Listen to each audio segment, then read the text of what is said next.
here we are. Good people, thank you so much for joining us. We are here, the Michigan football at the Voice of College Football. My name is Dez. My wonderful co-host Dre is with us as well.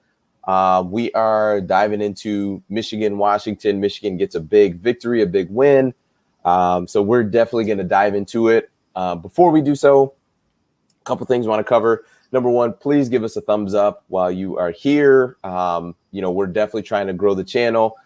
We are one of the sub channels of Mark Rogers, who is the voice of college football. We're pretty close with the Oklahoma channel. I would like to get ahead of them and really be the number one channel under Mark's channel. Now, what I will say is, as a Michigan fan, the Ohio State channel has like 3,300 subscribers. We're just a hair under 2,000. Michigan fans, I know you're better than that. We can beat them. We can beat them. But Mark has plenty of channels, and they're all really good channels. Awesome hosts, really good people that are running those channels. Also, too, obviously, we've got 13 minutes left, but it is September 11th. So just want to send love and appreciation for all those that were impacted, on that day where we had just the terrible, attack on our country. So definitely want to send love to, all those, like I said, impacted by just everything that happened on that day. So to my co-host, Drizzy Dre, how are you doing, my man? Well, I'm doing well. All these being considered, like it has been the last couple of years. We take it how it is. We keep going forward. But a quick thought on 9/11. I had a thought today as I was watching the game, and I was watching the pregame a little bit, and they did like the flag they brought out before the Michigan game, and I think at halftime they saying this land is my land, this land is your land. And I had a quick thought. I'm looking at the players, and I'm looking at some of the students, and it is going to make us feel old. I don't think any player or any of those students were alive. Well, maybe some were. Yeah, 20 years ago. But think about it. There's a pretty healthy amount of players out there and students that were not alive when 9/11 happened. Think about that. And granted, that's not a day that I would want anybody to experience. But it's just in terms of the historical significance of it. I said, man, wow, that's how much time has passed, 20 years. And, definitely want to echo your sentiments, thoughts and prayers, even to this day. A lot of people lost loved ones, fathers, mothers, sisters, brothers, cousins, from the first responders to the people that worked in World Trade Center, to the people that worked in the Pentagon, to the people that were on the airlines, airplane, flight attendants, pilots. It affected so many. Then also afterwards, our great men and women who went to fight for us, to avenge what happened to us here. So definitely want to echo your sentiments there. And other than that, football's back, and we'll continue to roll. For sure.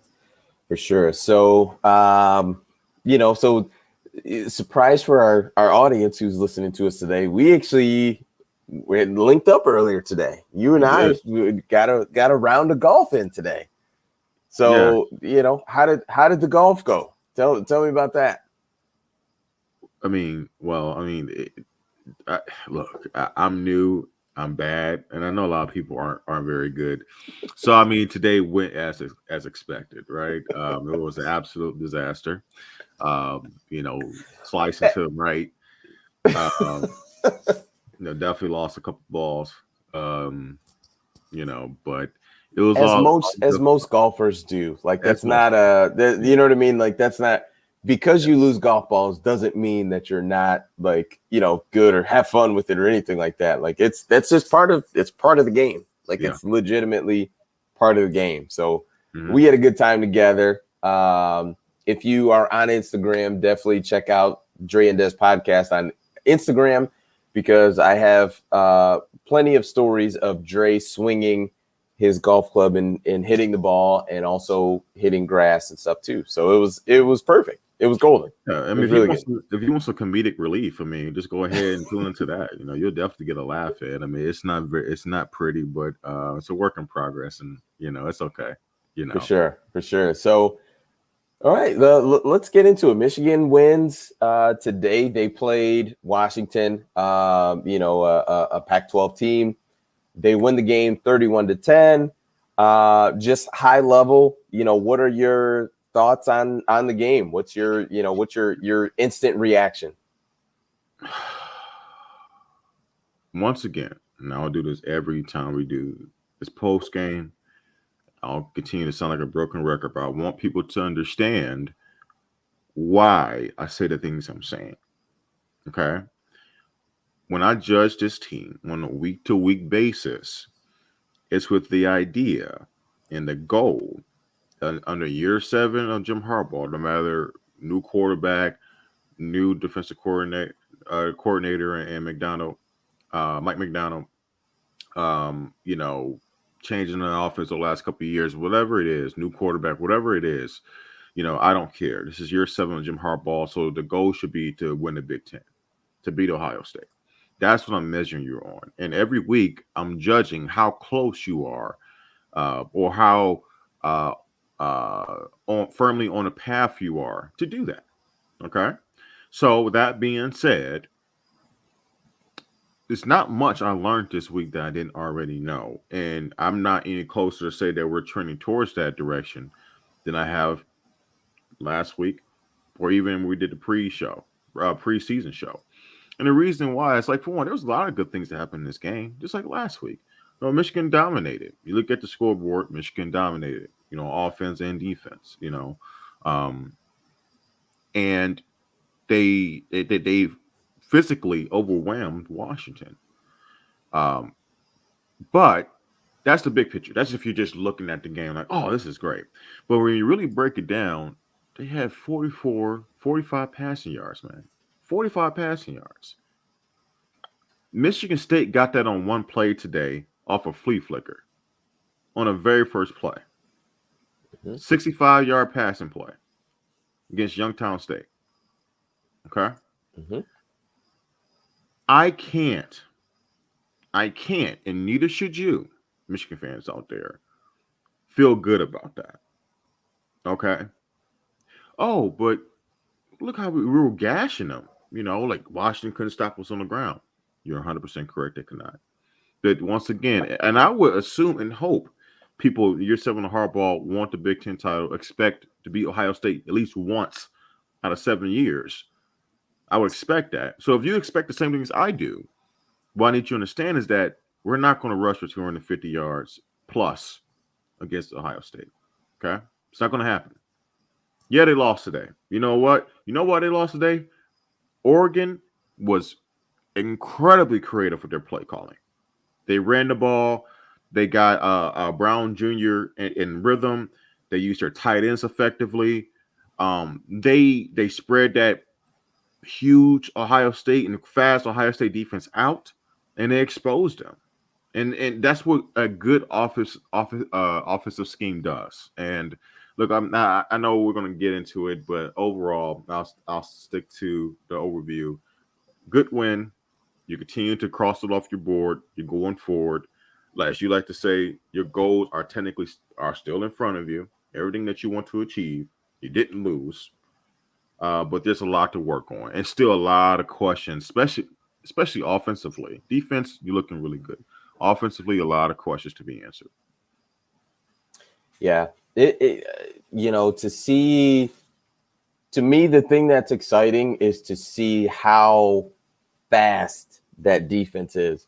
Like, those guys get to the ball. That's one side of the ball that is, to me, and maybe not set in stone, but nonetheless, to hold Washington to 10 points, like, even if they are a team that is offensively challenged, like, that still is impressive to hold a Power 5 team to 10 points. So I'm still going to give that side of the ball the credit that I feel it deserves. Even though Montana held them to 7 last week.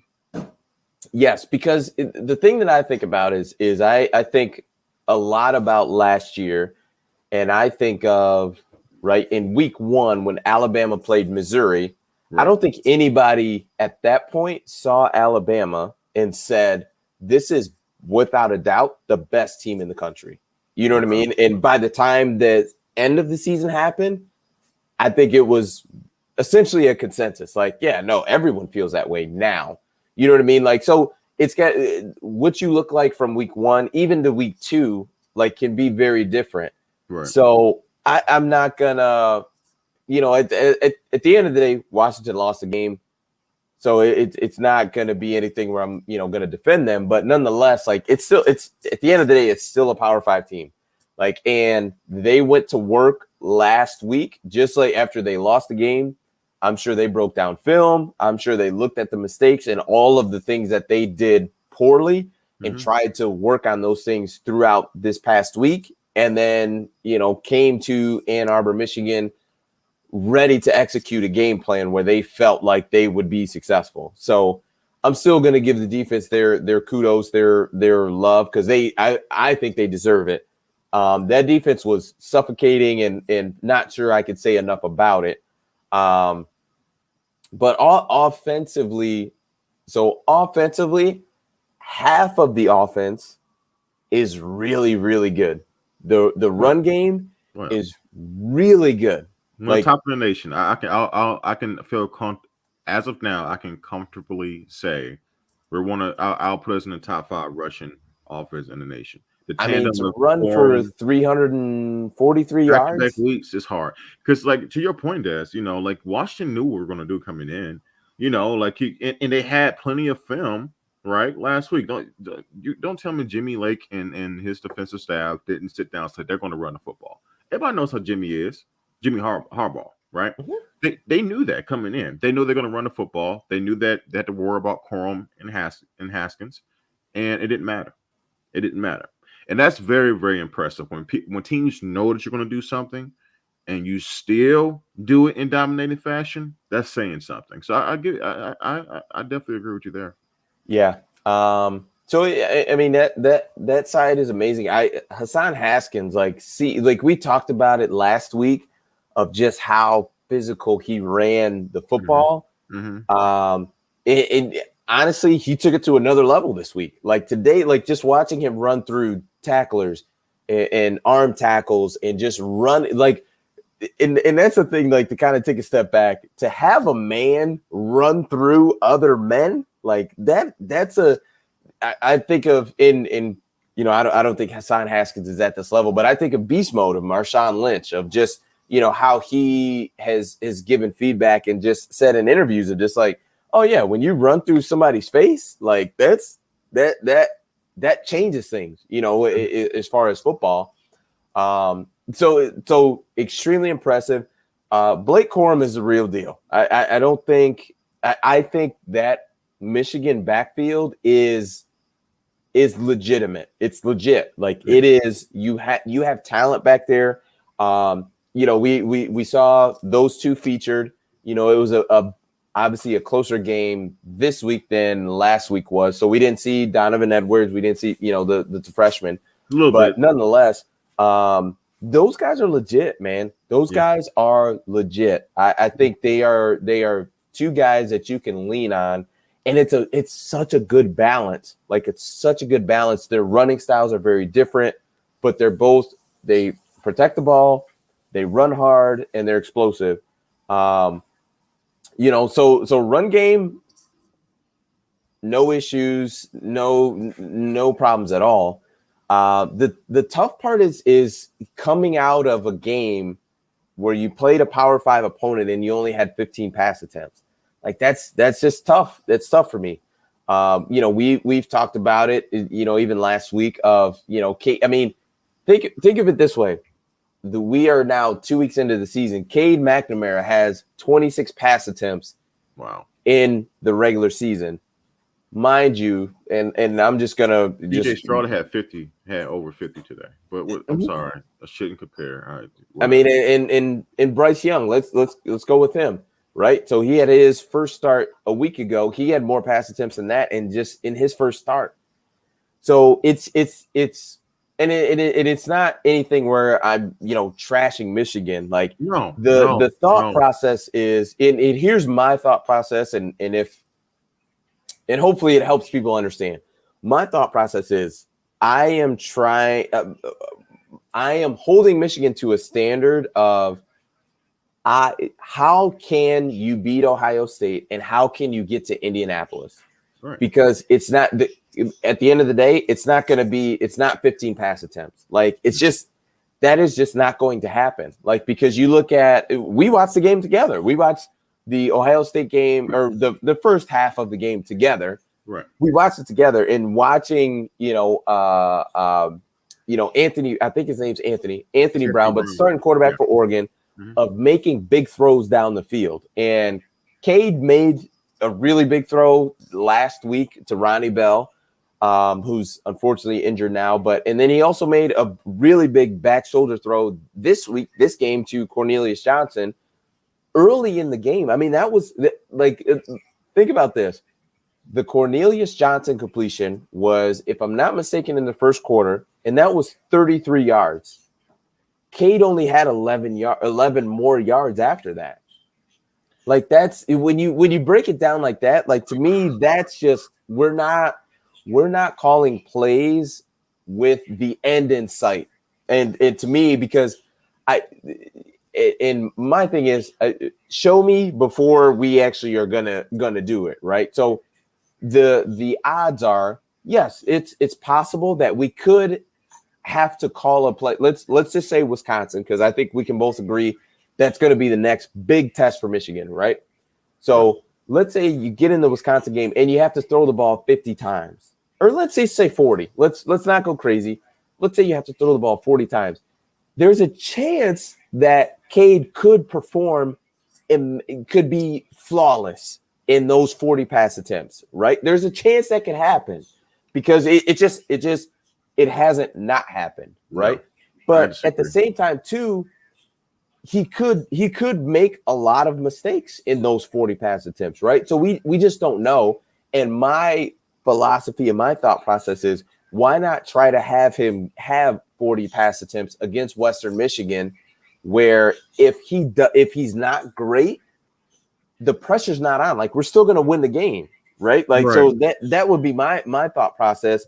And we've got friends collectively that are just like, well, why would you want Cade to be thrown out there against Western Michigan? And I'm like, because if he makes mistakes against Western Michigan, the Michigan football team can overcome them, because they're just a better team. And the same thing with Washington. I truly felt like Michigan's roster is just better than Washington. Right. So I felt like, even had Cade made a couple, bad throws, let's say he threw 2 picks today, I still felt like Michigan was better. Like, so my thing is right, go through the trial and error and see what you have in the guaranteed games, where where it's a game that, let's keep it with Western, right? It doesn't. Cade could have thrown 5 picks against Western Michigan. Michigan was going to win that football game. Yeah, absolutely. But if I can understand, as a coach, let's say a quarterback's coach in an OC, Josh Gaddis, right?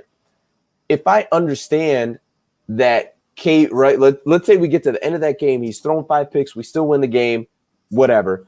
But now I know, as an offensive coordinator, that Cade just does it. He's not processing the information correctly, right? He's not being coachable. He's not doing the things that I ask him to do. He's not reading the right keys, right? I can go to either go to JJ, or I can make adjustments, right? Because at the end of the day, if I'm Josh Gaddis, it's my livelihood that's on the line, right? Because if the offense doesn't look good, it's on me. It's not on Jim Harbaugh. Like, ultimately, it's on Harbaugh, but I could be the guy that's getting fired. So to me, that's why I'm so passionate, and why, you see me on Twitter at All Go Podcast 1.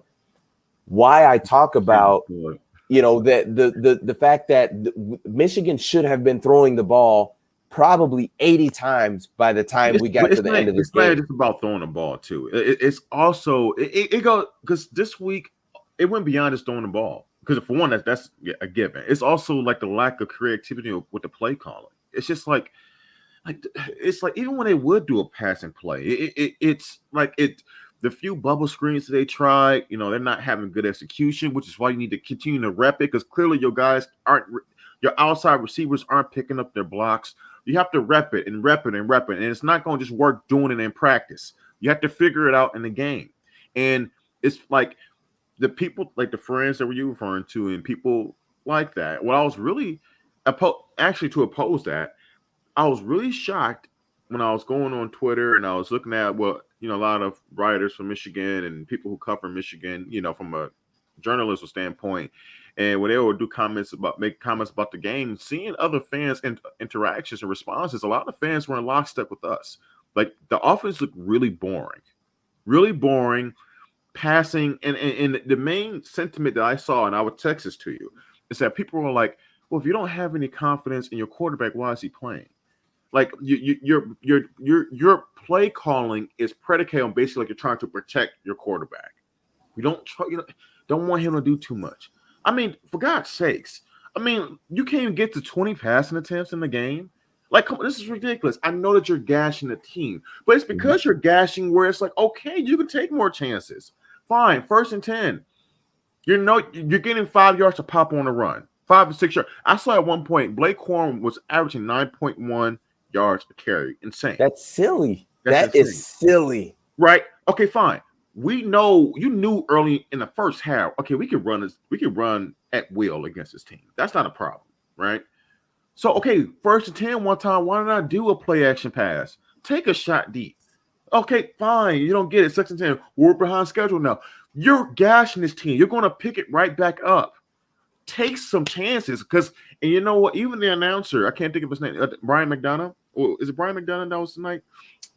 I can't think. I forgot the name. The announcer said it multiple times during the game tonight. Look, clearly Michigan's being a little bit more conservative with their play calling. They're trying to, run a football, but this is not going to cut it to beat Ohio State, Penn State.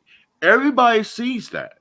So that's why it's like, okay, this is good that you're winning, but are you really getting better? What are the indications and signs that things are changing? Because as of now, Desmond, great people out there, great Michigan fans all across the world that are watching this right now. Think about this. Even the better years under Harbaugh, it's not really any different than anything you've seen in the past. Nope. Because I can list, running backs of, Karan Higdon and Devion Smith. It's like you've had running backs who were successful. Now, granted, you've never had a running back average, 9.4 yards a carry, anything like that. Like that's that's an anomaly. But we have seen, like you said, we have seen a Jim Harbaugh coached team in Ann Arbor who was good at playing bully ball, because that's exactly what I think Michigan did today. And I want to take a step back before I even complete that thought, is winning the game. There's nothing wrong with winning a game. I'm not going to complain about Michigan winning a game. That's not what we're talking about. But from everyone who is in our who's in our chat right now, the 62 people who are here, right? If I'm wrong, let me know. But your goal is to beat Ohio State and go to Indianapolis as the Big Ten East representative. Absolutely. If I'm mistaken, let me know. But I'm pretty sure I'm not. And if that is the case, you are not going to get there averaging 13 pass attempts a game. It's just not going to happen. And you can say however much we're complaining or anything like that. But what you're telling me and the things that I am saying align. You're saying I want to beat Ohio State, right, and I also want to go to Indianapolis. Well, what I'm saying aligns with that. You're just not going to do that. You're not going to do that because at the end of the day, outside of Army, there's no team that can do that. There's no team running the spread offense that can have 13 pass attempts that is going to beat a high level opponent. If you go back to the playoff games, like in the last 4 years, go back to those games. The teams that won did not throw the ball anything less than 25 to 30 times because that's just the 2021, and that's a new age of college football. It's offensive football. You have to be able to put points on the board. The year 2013 was the last year. That was when, if I'm not mistaken, Alabama won the national championship, and they just ran the ball and played defense. They were the last team to be able to do that. Right.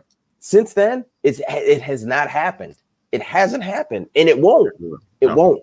Because that's where college football is moving to. So it's like, I understand it. Like, yes, you beat Washington and you beat a Pac-12 team, you beat a Power 5 team, and I understand it. And that is, Michigan did. I want to be very clear. Michigan did a good thing today. They came out and they dominated the game really throughout, even though the scoreboard didn't always show that they dominated the game. Right. But nonetheless, like, when you look down the road, you've got 2 weeks until you play Wisconsin. If this pass game is not ready to be leaned on by then, you're going to lose that game. Yeah. And I'm on your side. I don't want Michigan to lose that game, but if this pass game, if everybody who's here, the 70 people that are here right now, is fine with Michigan playing football this way, I can tell you, you're going to end up the same place that Jim Harbaugh has always ended up. You're going to be in your third place in the division, and you're not going to be in Indianapolis. That's the reality, whether you like it or not. Yeah, but I think, and I was, as you're talking, I'm looking at that. I finally went over to the comments, and I'm watching this D Brown and Marcus Gradon, Gradon. Now, I'm watching some comments from certain fans saying stuff like, well, the running game was so easy, or like Ohio State, they improved, they could stop the run. The reason why we could gash Western Washington is because we're bigger than they are. Okay, we're bigger and more physically imposing than their defensive line, their front seven. When you play against a Penn State, a Wisconsin, a Ohio State, we're not bigger than they are. We're at the very least, especially equal. Okay, it is very, very difficult to go in a game like that and just say, and everybody knows what we're going to do.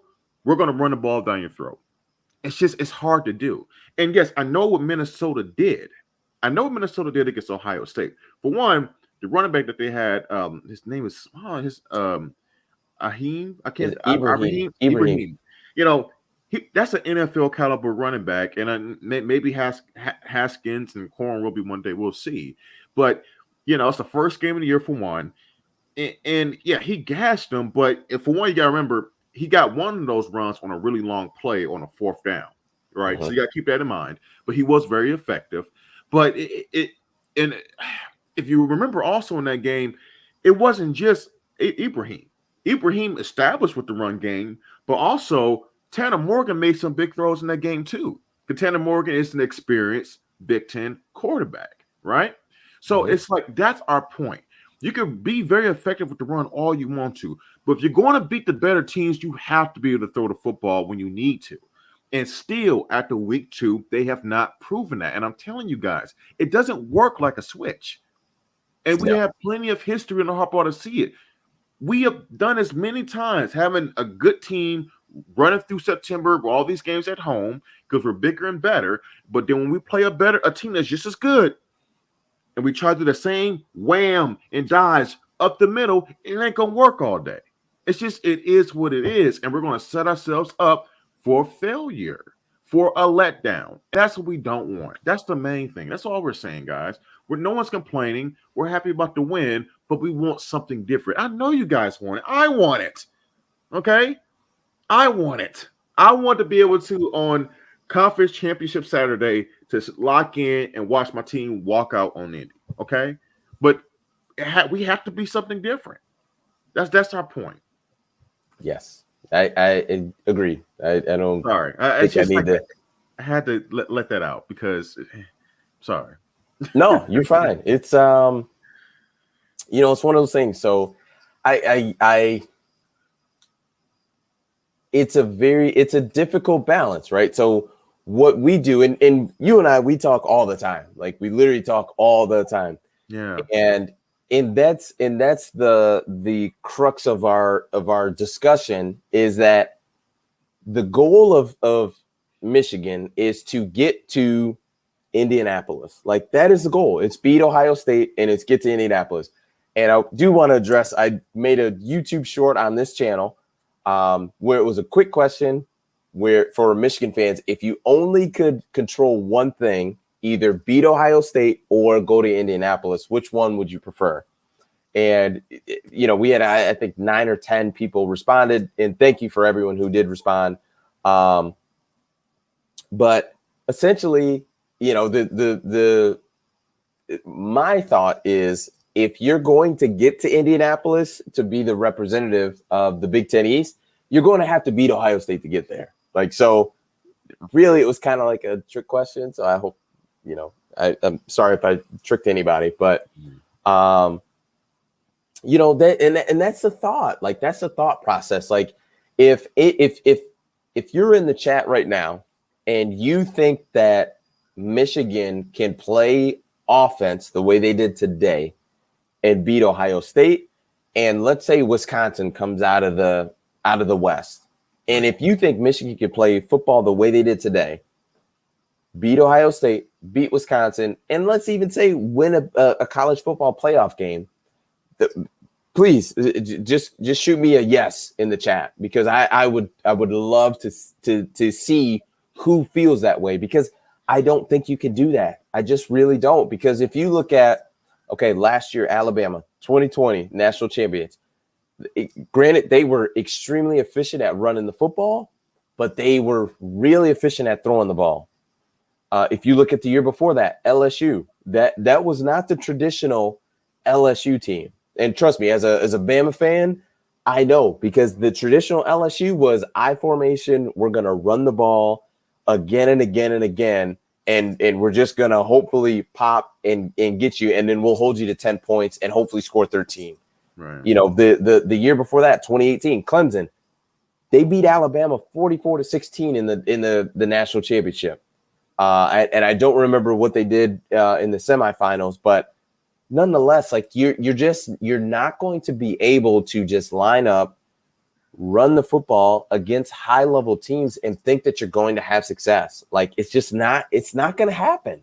Yeah. It's not going to happen. And based on just a couple of responses I've seen, I haven't seen anyone say yes, that they feel that way. Well, I'm seeing some people say, basically you have to like prove you can stop our run game. And here's a problem. Here's what you have to do, people, is that you have to try, and it's difficult at times as a fan. You have to balance short-term view and long-term view. Okay. Sometimes, like when you're watching the game, like with Washington, right? Oh my gosh, we're gashing. Look how physical. Yeah, run through him, run through his chest, right? Break those tackles. They can't stop us. We're physically imposing. It's a really good feeling when you're dominating the team from a physicality standpoint. That's football at its heart, at its core, right? That's old style Michigan football, smash mouth, and that's great. But it's just there's a reason why you don't see the teams that win the Big Ten typically nowadays. Teams in the college football playoff doing that, not because they can't recruit the right personnel or they can't figure out a way to do it themselves. It's just that a balanced attack is just what's necessary. It always comes into play at some point. It's just good things happen. We saw today, I think in the fourth quarter, the starting center went down. What happens if we have a couple injuries on the offensive line? What happens if Haskins gets hurt? We still got Blake Corum. Oh, we got Donovan Edwards. Okay, great. Mm-hmm. But that's still a big missing piece in that chain. Let me interrupt you real quick, because multiple people have talked about Oregon versus Ohio State. Yes. Guys, Oregon rushed for 269 yards on 38 carries. It was 7 yards a pop. It wasn't that they were out here having, 15 yards a carry. They threw the ball down the field. Their quarterback had 17 completions for 236 yards and 2 touchdowns. 44 yards is not going to cut it. So you can, guys, we just have to get off of this. Like, we truly do. Like, to think that you can just line up and run the ball against high level talent. It's just not going to work. I'm not sure you could throw for 44 yards against Northwestern and win that game, because I know Pat Fitzgerald is going to have that team ready to go. It's just not feasible, guys. And here's the great part of it with football is you prove it on the field. So in 3 weeks, when we're here with the post game with Wisconsin, and we have 44 passing yards, and we're talking to you about why Michigan lost the game, it's literally going to be that. It's going to be that. And that is literally why we are here and why we're so passionate about what we're talking about, because I would like Michigan to beat Wisconsin. I would like them to beat Penn State. I'd like them to beat Michigan State. And I'd like them to get to the Ohio State game undefeated. I would love that to happen. But in order for that to happen, you're going to have to throw the football. Like, that's it. That's it. I'm looking at comments, and Mr. Brandon Glover isn't the only one saying this, but he's the latest one I've seen. Michigan didn't need to throw. I understand that they didn't need it. It's not just about tonight. It's not just about tonight, guys. It does not work like a switch. You just can't. Okay, you say let's say Michigan does this the next 2 weeks, right? Mm-hmm. They perform like this the next 2 weeks. They may lead the nation in rushing, right? They can lead the nation in rushing going into week 5 at Wisconsin, right? What happens if it doesn't work? What happens in the first half? We're not running as effectively. Now you're in a conundrum, because these last 4 weeks, your offense has been predicated on smash mouth football. But now, like I think someone put in a comment before, how week to week college football changes. Now things are in a flux. Now you have to adjust. Now you have to make some adjustments at halftime. Okay, we got to spread the field a little bit more. They're boxing at this. They got 7-8 people in the box, and we can't run like we could the previous weeks. Now we need to throw the ball. Well, if you haven't have the repetitions, you don't know what play calls to use, because you haven't seen, okay, this is successful. We can rely on that play for a nice first down. We need to get 10 yards. We can rely on that play. It's hard to do that when you don't have the reps to do it. And you're setting yourself up to be put in a box, in a corner, where you're not repping different scenarios in games that you can tell that you're probably going to win. You can have some mistakes. That's the point. It's not just about this week. It's not just about Washington. A really good head coach has the ability to lock in, understand this week, but also can project and make sure his team is doing and addressing key issues that they need to get to their goal, right? That's what it's about. So, Brandon Glover, we're going to address your comment head on. Why throw when you don't need to? Here's how football works. It's one of those things that you need game reps, right? And here's the thing: if you've Brandon, for someone who is here right now, you've probably played high school football, or at least been around enough high school football players to where you know that there are guys on the football team that are just like, man, I really wish coach would just put me in the game, man. If he put me in the game, I would show him I'm one of the best guys on the team. And the coach is saying, well, I need you to, number one, show me in practice before I even put you on the game, in the field on a Friday. Mm-hmm. So that's step one, right? And then step two comes down to, well, what are you actually going to do on Fridays, right? So I played wide receiver in high school. So let's say me, right? Desmond's a wide receiver. So I know when we call play number, let's call it 99, Desmond's supposed to run a curl, right? He's supposed to run a 12-yard curl route. But he gets out there, and we've never put him in the game before. And he gets real nervous. and he totally forgets the play that he's supposed to run. Or let's say he doesn't forget to run it, but he's so nervous he doesn't run it as fast as he did in practice. So Dre, as the quarterback, knows that when I hit my back foot, we do a 5-step drop.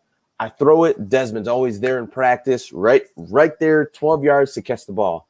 But because Desmond's nervous and I'm taking half steps and not running as fast as I possibly can, I'm a couple steps behind. So Dre throws to where I'm supposed to be on that 5th step.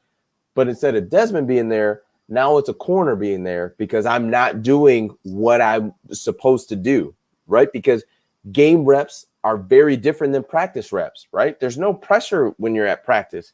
There's no one watching when you're at practice for you're most discussing teams. Rhythm and timing. What you just described as rhythm and timing.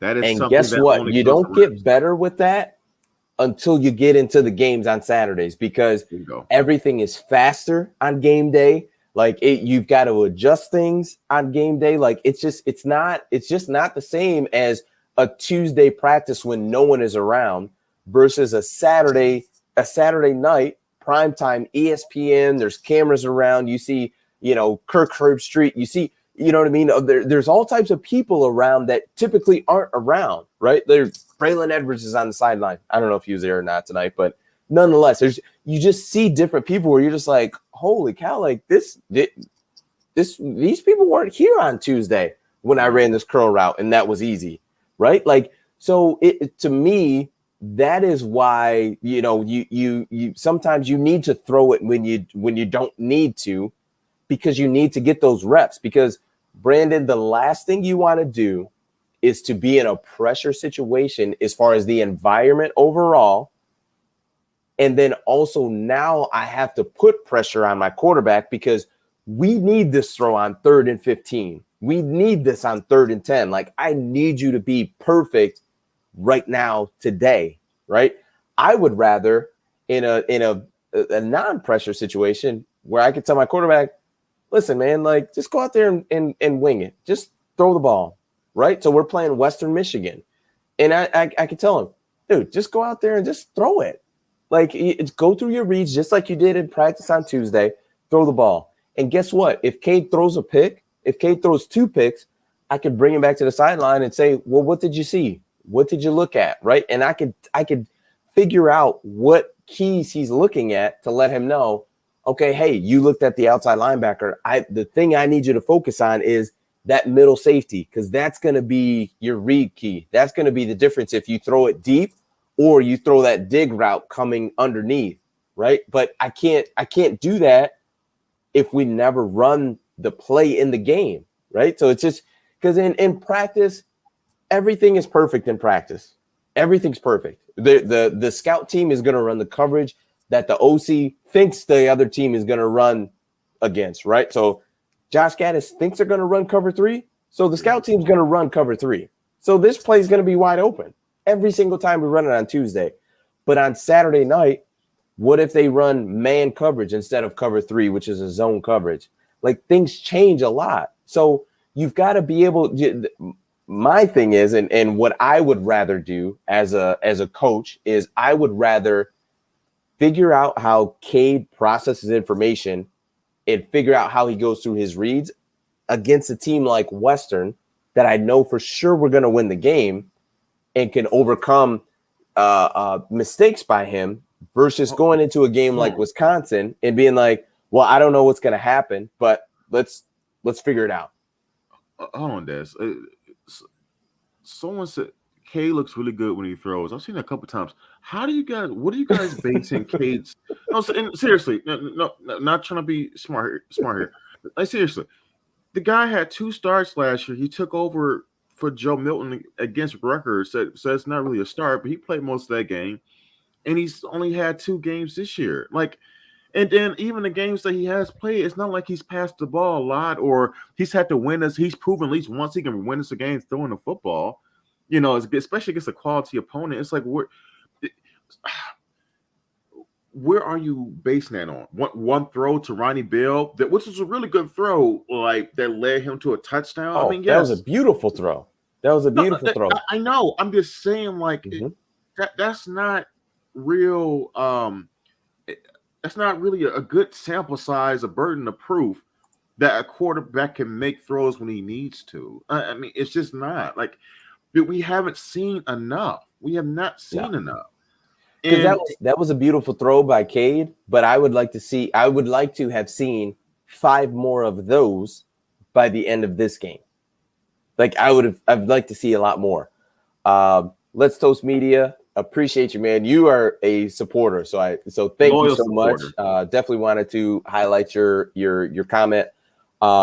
If you pass for 300 yards and you're 0-2, then Jim Harbaugh probably needs to be fired. That's where it's at. That's where it's at. It to me, it's a balance. It's a balance. But to me, 11 pass attempts is never going to be good enough. It's never going to be okay. Let me take a That's a quick false search. equivalency, though. That's a false equivalency, though. Like, I mean, the whole premise, and here's the thing: the whole premise of us talking about the team taking advantage of this opportunity and passing the ball more is the fact that they are a better team than the teams they're playing now. We're not saying that's our whole point. We're not saying, oh, you get to the better teams like Wisconsin and Ohio State, and now you want to start throwing the ball more. No, by then you should know how you can balance. You know you have a really good running game. You will hopefully know that you have a decent passing game. By then, you should have an understanding of how you could bring a balanced attack because you're going to need it in those games. But against these two teams that are lesser, we're saying take a few more chances. You're not going to lose these games. Not Washington, not Western, by being more aggressive with the passing. That's the whole point. We're not saying being stupid and risky. We're Right. saying make calculated risk against teams that you know that you have an extreme advantage against and that you're going to win. It's taking advantage of the situation. It's not just doing something just to do it. Oh, that's just pass because it's fun looking. No, that's not what we're saying. Oh, it's fun throwing 60-yard passes. No, we're not saying that. It is as a head coach, as Jim Harbaugh, it is my job to get my quarterback prepared for battle. At the end of the day, prepare for battle. Forget about how many times he needs to throw the ball. I need him prepared for battle. I'm looking at Alabama, who played Mercer today. They played Mercer, a team that I think they might have been 28-point favorites in that game. Their starting quarterback threw 27 passes.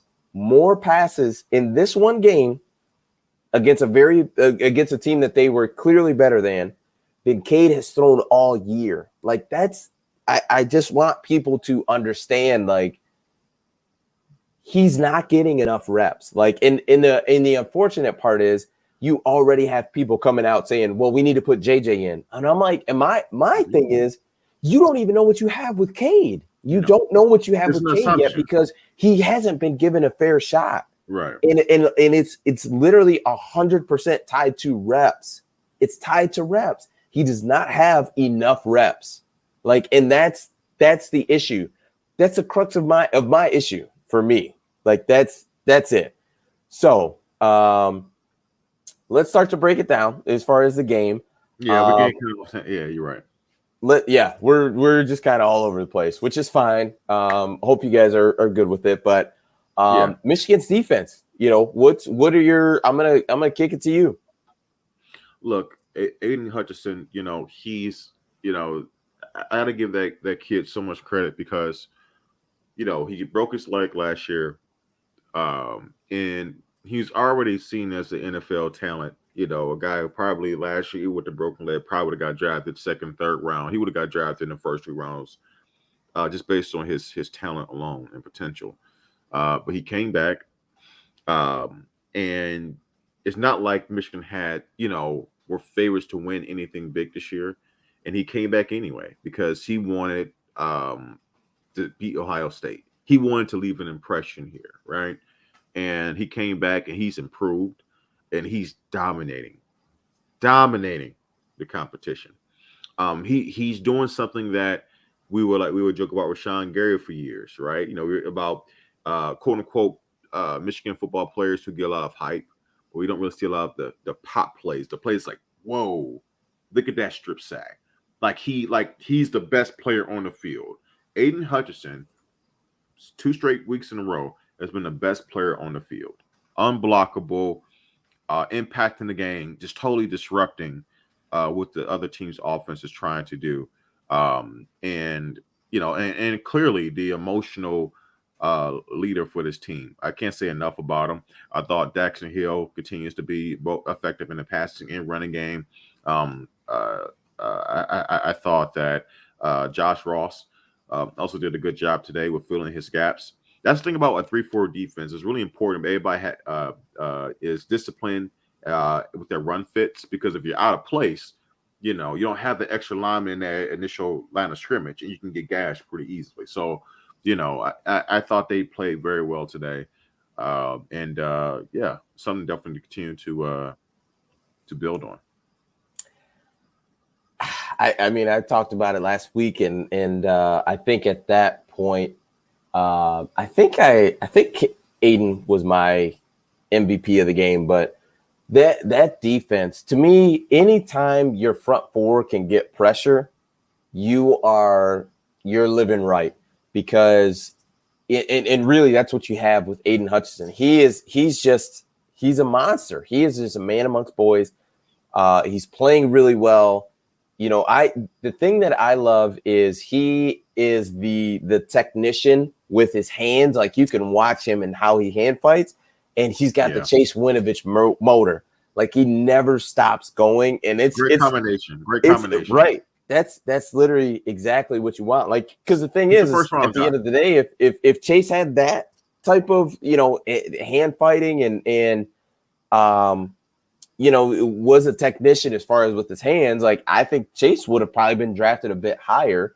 And we texted during the game, and you had just said, Chase is playing like a first round draft pick. And I was, and I'm not sure I was very clear with it. And I responded, he is. And I meant I didn't mean that he is playing like a first round draft pick. I meant he is a first round draft pick. Like, he's that good. And he's going to have to continue to be that disruptive, moving forward for the team to be where, everybody wants to be. And like a Bosa brother. He's playing like a Bosa brother. Yeah. Like he's playing like that, and I'm so happy to say that. I'm so excited. I just can't hide it. That's how I feel. Like I'm he's playing at an elite defensive. he's playing at that level, and it's we have a guy like that. It totally disrupts your whole offense in terms of play calling. And he's mocked to go 13. He continues to play like this, that's going to go up. He continues to play like this, he may be in the top 7. Like he's playing outside of the Oregon defensive end. He actually was out. I can't think of his last name. Thibodeau. Yeah, Thibodeau. He is a monster. He's a monster too. But outside of Thibodeau, he may be the best. He's playing the best DN right now. And he's big. Like, the thing is, and maybe I'm just, my perception is off, but he looks a good 50 pounds heavier, maybe 60 pounds heavier than Chase was. Like, he looks very big. He's a better talent. See, Chase was a try hard, pure effort guy, and those you need guys like that, right? High motor. Aiden has the motor, but Aiden is also just physically gifted. Aiden is 6'6", 260, 270. That's he's an athletic freak. I mean, like, it's just different. Like, so it's like he's very gifted. That's it. And he's put it all together. And when you have a guy who has great raw athletic body, and then raw athletic ability, and then you combine that with becoming a technician, which it seems like he is. Like, you can see the hand fighting, the swim moves, the rips. Sometimes he'll just bull rush you. Like, he has variations, in which ways he can attack an offensive lineman. You don't know what's coming. He's coming your direction. We have no idea how he's going to beat you.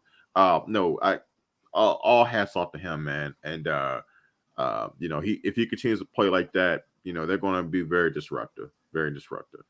Yeah. It's there is a comment about just basically when here we go. So it says the defense struggled when they started to pass the ball. Is that a coincidence? What are your thoughts on it? Well, I thought when Washington, especially in the fourth quarter, started to become more, successful at passing the ball, our pass rush wasn't nearly as effective. The quarterback had pretty good amount of time to get the ball out, and I just think that was like the main thing. It's like anything else, like you saw in the other games today too. Oregon, Ohio State. If the quarterback has time, any defense, any defense can get shredded with the passing game. Sure. It's hard for even the best corners in the country, NFL, college. It's hard to check a receiver for more than a few seconds. It's just hard.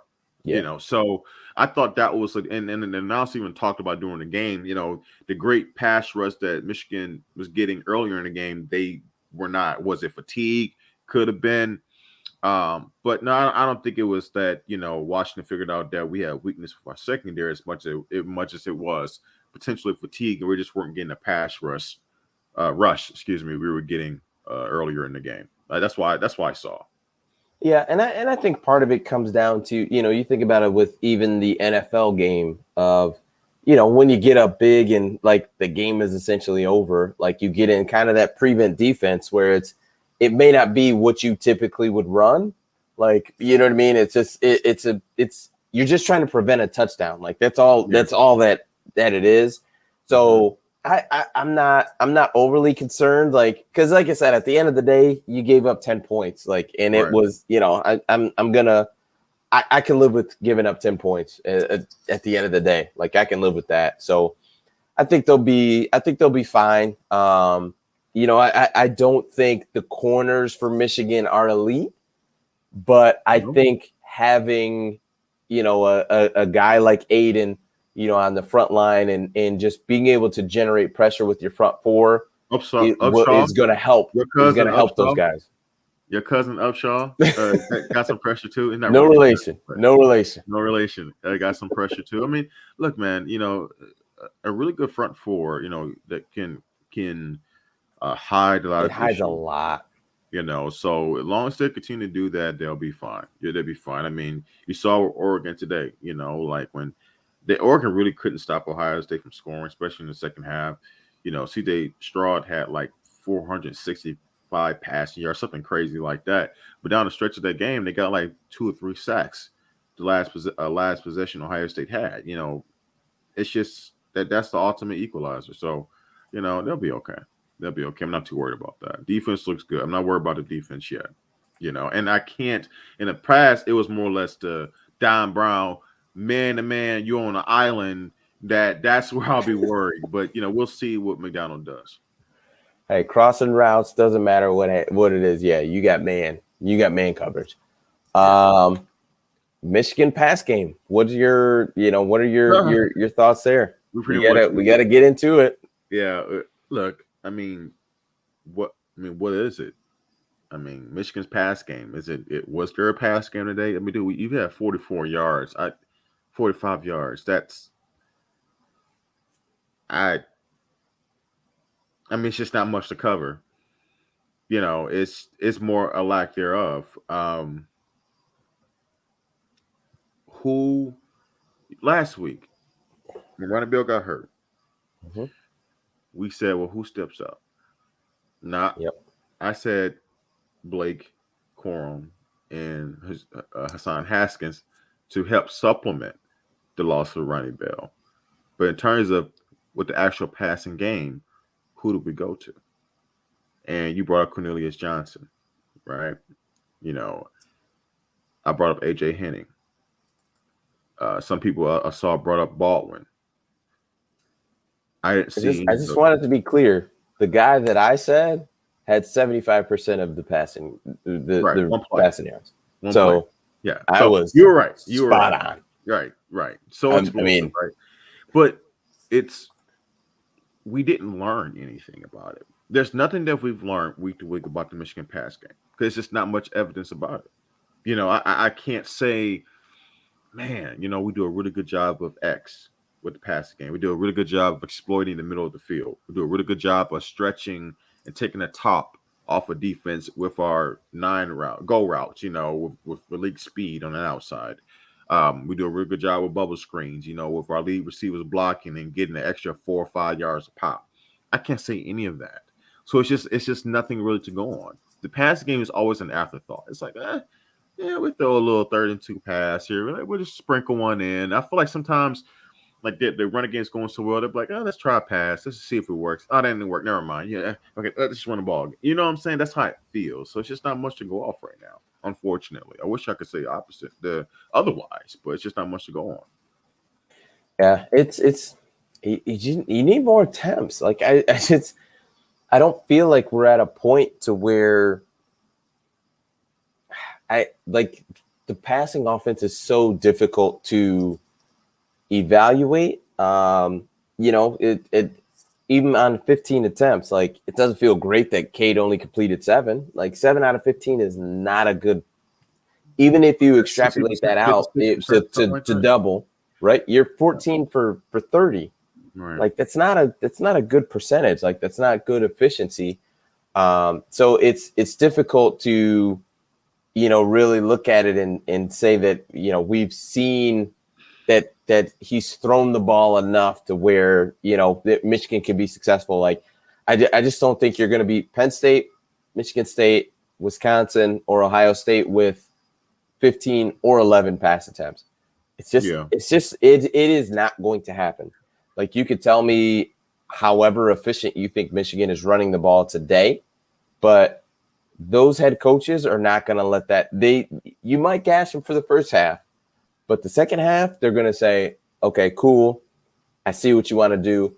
We're going to man up on the outsides. We got one safety deep and all other 8 guys are in the box. So you got to block all of us to be able to have the same amount of success, to run the football. I've seen it on Twitter.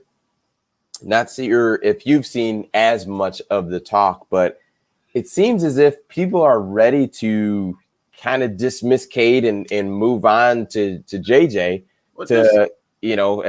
I listen. We got to talk about all the time, though. Look, it's not just a Michigan fan base. It's any fan base that has not had an established quarterback in a long time. We do this all the time. It went from, going back even before Harbaugh. It went from Devin Gardner to Shane Morris, right? Oh, get Sugar Shane in there. And then it went from, Jake Rudolph was like the 1 year, which it was like no controversy. It's like, oh, this guy, yeah, he's doing pretty good, right? Other than that, then went to, okay, Jake Rudolph goes to NFL. Wilton Speight is the starter. He has actually a solid season in 2016. Then the following year, he breaks his collarbone or something like that. No, I think he starts off slow. And then all of a sudden, it's like, then it's people are clamoring for John O'Corn. And then, it continues to go from there. John O'Corn, then we get Shea Patterson, right? And then, no, maybe it wasn't O'Corn, maybe it was Peters, actually, right? And then people wanted to see Brandon Peters. And then we get Shea Patterson, right? And it goes from there. Then there's Dylan McCaffrey. And, it's always Joe Milton, thank you. It's just always a new thing because we just haven't had an established guy in a long time. And, and part of it is that, Cade, the coaching staff hasn't helped Cade convince the fan base that he is somebody that can win them a game. It kind of works against them because, and then you also have the hype that JJ comes in with, and then JJ throws that throw. It's like, oh man, that's exciting. So it's just. But is that so? It's right. So let's talk about last week, right? So Cade had 11 pass attempts. He played majority of the game, 3 quarters. Let's call it. I'm pretty sure he finished the 3rd quarter. Maybe I'm wrong. Mm-hmm. Let's say, for sake of discussion, let's say he finished the 3rd quarter, right? Mm-hmm. So in 3 quarters of action, Cade got 11 throws. JJ in like 2 or 3 drives got, I think, 5 or 6 throws. So to me, like, I don't love that we're not giving. if we get down to it, I think we can agree JJ is a more athletic guy than Cade is. Right. But I also look at a situation that's similar to a Mac Jones and Bryce Young, to where, Mac was given an opportunity to have the starting job, and Alabama found out what they had with him. And I get it. Like, yes, everything is not exactly the same, but there's some similarities there. And to me, it seems as if Cade is getting the short end of the stick, essentially. Like that's what it seems like to me. Yeah, and then also it's like, look, if you don't, here's my problem with the whole Cade and the play calling and stuff like that. If you're doing play calling like this because you don't trust Cade, then he shouldn't be starting. He shouldn't be starting. That's just it. And I'm sorry to say, is that more on the Michigan staff, or is that more on Cade? You know what I mean? Like, because that would be my thing. Like, if I don't trust how many kids you had to bring how many kids you had to bring into your program in which they just don't look, I don't want to say competent. Like they just don't look prepared. That's like I think that's like the main thing I've seen from Michigan quarterbacks, especially on the hardball, outside of Jake Rudock and the 1 year Wilton Speight. It's like they just don't seem prepared. They don't seem prepared. And it's don't have the confidence. And we talk about it with CJ. The inability, like CJ Stroud being a true freshman or a redshirt freshman for Ohio State, a new kid, doesn't have a lot of experience. But what Ryan Day would do for them did many times last week and this week as well was give him passing plays that are simple to complete, slants, bubble screens that actually work, curling routes, plays that CJ can make one snap the ball, one look, other read, get the ball out, right? Getting the quarterback in rhythm. And those are things in which they just haven't helped Cade do. And if he can't do that, then he shouldn't start. And it's getting to the point where it's just it doesn't matter who the quarterback is. Like I'll ask you people this. Think about this. Think about Brandon Peters. Think about Dylan McCaffrey. Think about Joe Milton. Think about all these young quarterbacks that we've seen finally get in the center for Michigan, and the lack of preparedness that they showed, the lack of being comfortable that they would show. You know what I'm saying? Like it's always the same. It doesn't matter who's under that helmet. It just doesn't seem right. And I don't know what it is. At some point, yeah, Des, you're right. If it's a different kid, but the results are pretty much the same, it has to be the staff. It has to be. I don't know. The all I know is, to me, I'd look at, even if you look at last year, and I get COVID was not a normal year for anybody, but I look at a guy like Joe Milton who, in that Minnesota game had a lot of success, but after that had essentially no success. And specifically the Rutgers game, where you brought Cade in and he played well, rallied the team, and you were able to beat Rutgers after being down. Like that, to me, he showed me something there to where it was just like, no, this is enough to where I've got something to work with. But that guy, and then this guy that I'm seeing against Western in Washington, I'm sorry, that's not the same guy. And also too, I don't think you're calling plays the same way. And I just don't. I don't know. I don't understand it, but I maybe it's not meant for me to understand. It's just, how many years we have to continue to have like this lack of just confidence in the quarterback position, and it just doesn't matter who the kid is, what name's the back of that jersey. It's just always a controversy, and that's a problem. You're going to have years. Look, don't get me wrong. You're going to have years in which you have down quarterback play. Every program deals with it. I saw Alabama, Clemson, and Ohio State. Other than that, we all deal with it. The problem is when it's consistent and it's different kids every time, it's only one person to look at. That's the head coach. There's something wrong. And I just I don't know, man. It's getting to the point where, and I know some people, talking about Joe Milton, and I think someone said like, oh well, look what happened to those guys. They went to the smaller schools. It's like I actually think that this may be unfair to say that this coaching staff ruins kids because it's not like Michigan's the only school that recruits these kids.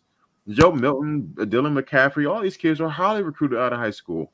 All you go to their recruiting page, all these colleges around the country, USC, all these big name programs want these kids too, right? So what happens? How come they're highly talented coming out of high school, but they get here and if they transfer and they leave for some reason they just fall off a cliff? What happens? Like, it's tough to talk about, tough to figure out. Excuse me. Agreed. Let's talk about the Michigan run game. Fantastic. Yeah. I'm not sure there's anything more we could say about it. Hassan Haskins, like it just to watch Haskins and then also Blake Corum like consistently do the same thing. They are consistently finishing runs.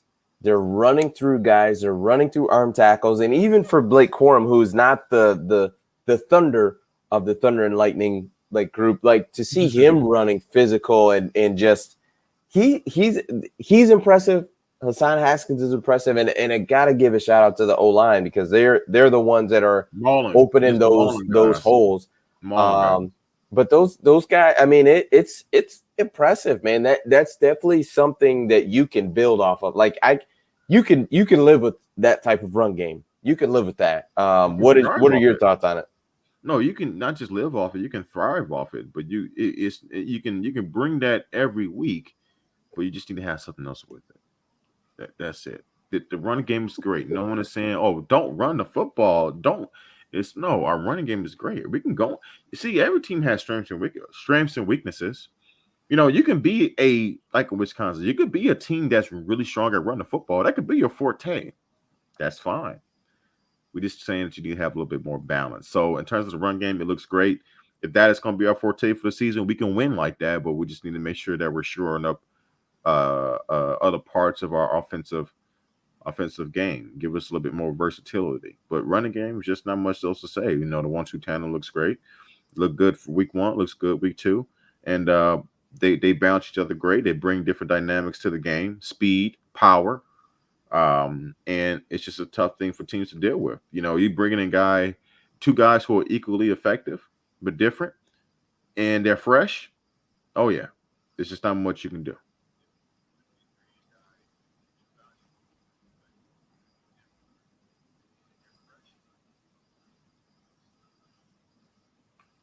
Yeah, it's. I was waiting for. What'd you say?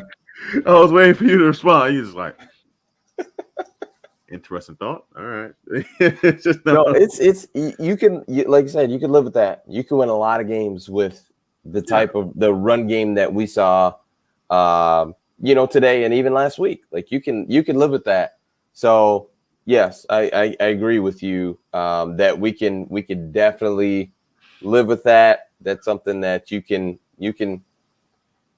like I said, you can win a lot of games with that type of run game. Let's move it on to the pass coverage. What were your thoughts on the pass game? Well, I mean, they were good for majority of the game until like I think late third quarter, early fourth quarter. I thought what was really impressive more than anything was their tackling. Once a Washington receiver caught the ball, rallying to the football and tackling, because that's just as important as anything else. If you're going to give up a play, you want to avoid penalties, of course. But if you're going to give up a play, you need to make sure that you're rallying to the football and taking care of your business there. So you can limit damage. That's the main thing. Yeah, it's like I said, we go back to the point once again of giving up 10 points. Like I can live with that. Like I'm not gonna go crazy and say that they didn't do a good job. I thought they were solid. It's the fortunate part that you get is, number one, your pass rush being as elite as they are, and Yep. then you also get the added advantage of time's running out, so I know they have to throw the ball. Like, so you get you get the benefit of those things working out. So I think they've got plenty to work with. I don't think it's anything, any issue or anything like that. I think they played pretty solid. I think they played well. So yeah, I don't have any issues or anything like that with the pass coverage. We don't have any Brandon Watson out there. So we will move on from there. Who is your MVP of the game? Oh, I don't want to do like a repeat of last week. What's ironic is that literally I think the three most important players of last week were the same this week. And I think the way I'm going to do it is going to be similar to last week, the same as last week, and you're probably going to pick the same person because they all three had incredible games. Oh God, no! I'm gonna steal your thunder. You're gonna steal mine, but maybe you won't. I'm taking Aiden. Man, Okay. Aiden. I think he had like 2 forced fumbles. Yeah, at least 2 sacks. I mean, he was everywhere. I mean, he totally disrupted the game. Um, I'm going Aiden this week. I'm going Aiden. It's hard to pick against him. Yeah. I don't remember who you went. I did the With. running back tandem. Oh, okay. So let's see. You cop out. I don't cop out. I Oh, am going with Blake excuse Corum. me.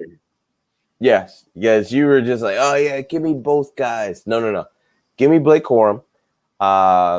21 carries, 171 yards, average 8 yards, just over 8 yards a carry and 3 touchdowns. Even though he is the lightning of the Thunder and Lightning combo of Hassan and Blake, I just love the way he runs. Like, he runs, even though he's not a very big guy, like, he runs physical, takes care of the ball, explosive. He's going to be key for Michigan if they do have this Big Ten run that we are all hoping that they will have. So he's been, he's been incredible. Like I said, I'll never forget that his first touch as a true freshman last year against Minnesota. Like, you saw the explosion there. But for whatever reason, we weren't able to get him on the field, and it seems as if things are going to work out now to where he can this year, and is really going to carry a pretty big load. Roughly about half of the carries as far as offense goes. So, it's Yeah, but see, really good. Haskins though, it's so Blake is more the explosive, but like Haskins, him and that offensive line. I think the offensive line is a great vote. I see some people saying the offensive line. I think that's a great vote because you know what, Corum and Haskins can do what they do if the offensive line doesn't do their job the way they did. So I think that's a great point. But the thing about Haskins is that he's the steadying force. You know what I'm saying? He's the guy they grind him down like a pencil. He's hitting boom, boom, boom. He's going right through your chest. He's not dancing. He's going right through you. And he's more than anything, he's the guy that's wearing out the defense. True. And then Corum just once you're tired, just like, I can't. But don't be discounting Blake though. Like, don't make it seem like Blake's just only out here getting. He gets his yards because the D's already tired. Like, Haskins already worn out. Like, he's got it the easy. No. He's putting in work too. No, Blake, and sometimes Blake mixes it in inside. He'll run up in there too. So no doubt. Mm-hmm. For sure. So we next week at noon we have Michigan versus Northern Illinois. What are you hoping to see in that game? We're not going to get super deep into it, but what are you hoping to see next week? Hopefully a fired up defense to prove. Look, he doesn't play for state anymore, but Rocky Lombardi came to your barn last year and beat you. I would expect them to be hyped for that game. To want to get some revenge back. like it, and for one, and also hopefully, to be quite honest, offensively, I expect more of the same. I think, especially because the running game's been so effective, Northern Illinois has no chance of stopping this running game. No chance. So I expect Michigan to win. They had to put a score in it, probably 38-21, 38-14, maybe. Because something like that. They run a ball effectively, and they win pretty easily.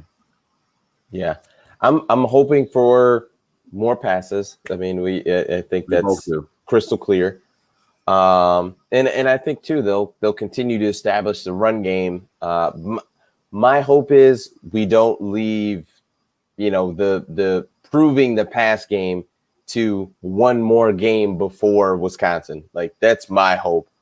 We'll see what happens. I could be, crazy and all that, but that is my hope. Let's get to some questions before we wrap up. So once again, Let's Toast Media is a big supporter of the channel. Thank you so much. Appreciate it. He asks, question. How much credit do you give to Mike Hart? And for those who don't know, I'll just do a quick recap. Mike Hart was the running backs coach for Indiana last year and has since moved over this year to the Michigan coaching staff and is now the Michigan running backs coach. Drizzy Dre, kick us off. Well, this is special to my heart because, Mike Hart embodies everything great about Michigan football, except for giving Mark D'Antonio bulletin board material that he used against us for years to come. The little brother thing, but whatever. Anyway. Potato. Like here. I'm not sure yet how much credit to give to Mike Hart. I need a little bit more of a bigger sample size, because these running backs were here before this year. Haskins showed promise his freshman year. I mean, you watched him against Bama, 2 years ago. He ran the ball very effectively against you guys. Yeah, I'm just not quite sure. I need a bigger sample size, more than 2 weeks, for him to say, "Wow, Mike Hart's been the changing force of these running backs." Well, I think sure that's a tough question. It's a tough question, but can't you judge it? Can't you judge what he's done off of this 2 weeks, right? So we're not saying he is by far the best running backs coach the country has ever seen, but how much credit do you give him of 100% of these running backs that both running backs are disciplined, both running backs holding to the football. And I know those are things that running backs coaches work on, and ball security is very important, especially with the way as many times Michigan runs the football, and also even more so when you're gashing a team like that, they're really swiping for the football because they know that they can't stop you. So now they're trying to force turnovers, right? So yeah, I give Mike Hart, 25% credit, 25% credit. So nothing. You're giving him nothing, essentially. I give 75. No, that's fine. It's just fine. You're giving him no. You put me in a no-win situation. Thanks a lot. You can give him more than just. I mean, essentially nothing. Like, yikes. Okay. No, it's fine. It's fine. We can move on. On. It's fine. Just to crush him. Like, Mike Hart is essentially not even here. There was So will Mike Hart be the next head coach at the University of Michigan? Now, you and I have talked about this off air. What do you think? No. Why? Now, because he doesn't have a lot of the head coaching experience. I just do you need that? Because Sean McVay was hired in with the Rams and didn't have any head coaching experience. The NFL is different because the NFL is like Dabo, before he was the head coach at Clemson. He was essentially Mike Hart. Yeah, that's he true. He was a position coach, a wide receiver coach who was given the head coaching job or earned it. First of all, hold on. Stop. I'm looking at these comments from my Mike Hart comment. me Well, like I me, mean, to hop on with the, I don't even know what they're saying, like but I me. mean, you're I'm not saying literally Mike Hart's not like a great you addition. took one of the most important players in the Michigan history and you stomped on him. I didn't You stomp on him. stomped on him. Like I just don't know how much it like for me saying like I don't know You how much stomped on him, credit to give Dre, him. and No, I'm not here for it. I'm not here for it. me I'm not. saying I don't know how much credit to give him is not saying he hasn't done anything. Like I don't. I just Yeah, don't but your know. your I thought love Mike was, Hart. I don't know how much credit to give to him, so I'm gonna give him nothing. Essentially I nothing. got 25%. Dre, 25% to Hart. Okay, if you got got 25. Let 25% me on at the least test, explain how would you why. do? How would you do 25% if to you get Hart. 25% on the 25% test? to Hart. 45, 50% to Quorum and Haskins for working out, keeping their bodies right. And I give Gas and Harbaugh the other, Listen, what's that? 25% for play calling. it's Okay. me and Let's Toast Media against you. So I'm gonna You give just said, running backs coach 25% is 85%. low. I don't even know. I don't know what to tell you. I don't You know know if I what? should be I defiant appreciate, and now you know dropping what? a 10. I'm gonna be defiant as dropping a 10 just to be spiteful. No, I'm just playing. But like, no, man. Like, I love Mike Hart. You know, I think he's doing a good job. Of course, I like the hire at the time. I think he brings great energy. You know, he understands the program obviously very, very, very well. And so, I just No, whatever, dude. You can't please no, everybody. Lesson no. Drake, tag Drake. Thank you. Because you know what? I'm sick of this. I'm sick of this.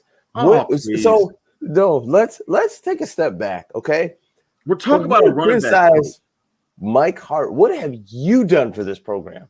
Okay, because you are up here attacking Mike Hart, giving him 25. Here's the thing: if you got 25% on a test, how would you do? You would fail that test. Not a test. Fail. This is a product.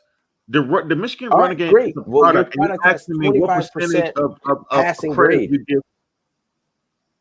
Dude, what? If we had a business and it was worth $100 million, and you said, well, how much credit do you give?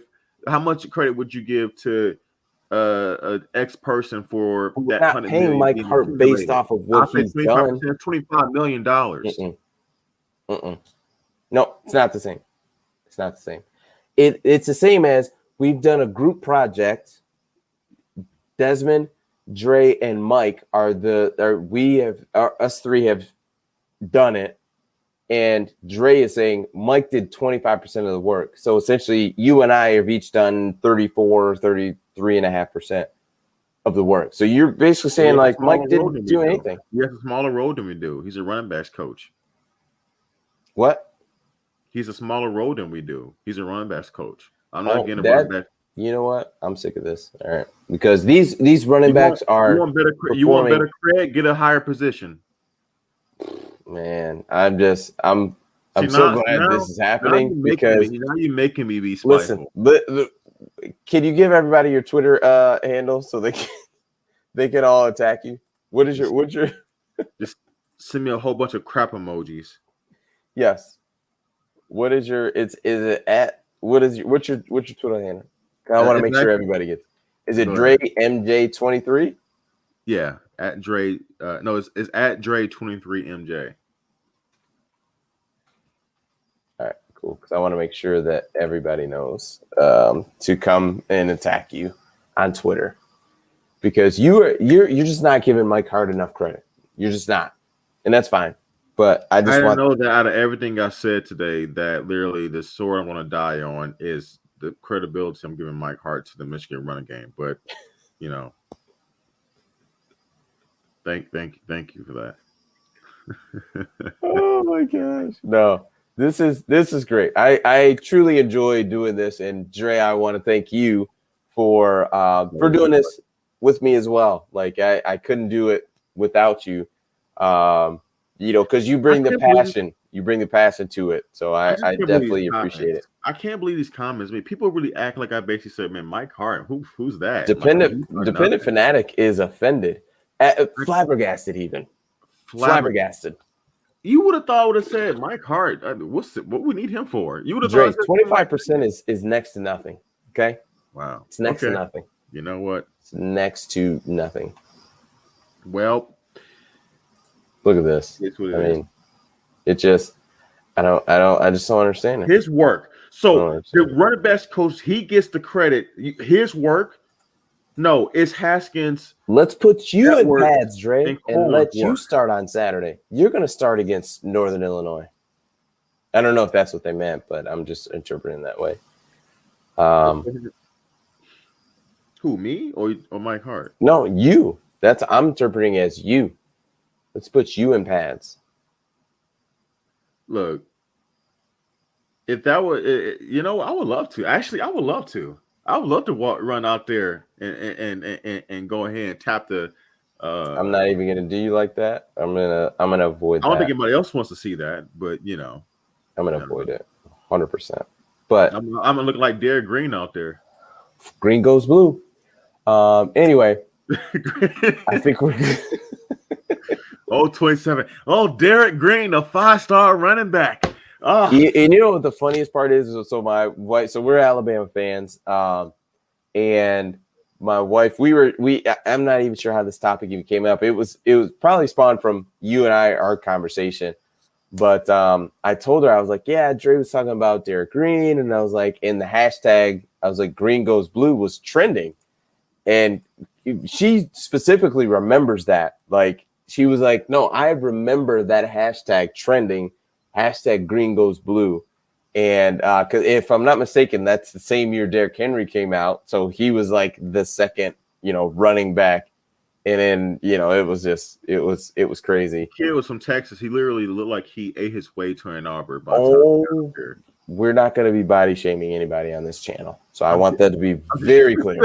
We're not going to do that. About from a football player perspective. We're not body shaming anybody on this channel. We're not doing that. Like, kid, we're not doing that. You think we was recruiting Jerome Bettis out here, man? We're not doing that. Shout out to 3138. Jerome Bettis representing the D. Anyway, we're not doing that. But yes, Dre did fire shots at Derek Green. So if any of our people in the chat know Derek Green, please send it. Let me pull up once again Dre's Twitter. Feel free to have Derek tweet him, DM him directly, threaten his life however he wants to do that. I'm just kidding. I'm joking. I don't want YouTube to shut anything down. I'm just kidding. But thank you guys so much for joining us. Watch me pop up. What did Derek Green do? He didn't meet my expectation. He ruined my expectations. Oh, man. So, yes, thank you guys so much for joining us. Please, before you go, give us a thumbs up. We definitely appreciate it. We will have the super chat that you can feel free to contribute to the channel. We also have Venmo, Cash App, PayPal, all in the description as well. So we thank you guys so much. We will see you next week with Michigan versus Northern Illinois. It will be much earlier in the day. It's like 1 o'clock right now, way past my bedtime. Sleepy. But nonetheless, we will see you guys next week. Thank you, thank you, thank you, thank you. We appreciate you guys so much. We truly, truly do. We couldn't do this without you. So thank you guys so much. Appreciate you. And you guys go get some sleep too, because it's late. Thank you. See ya.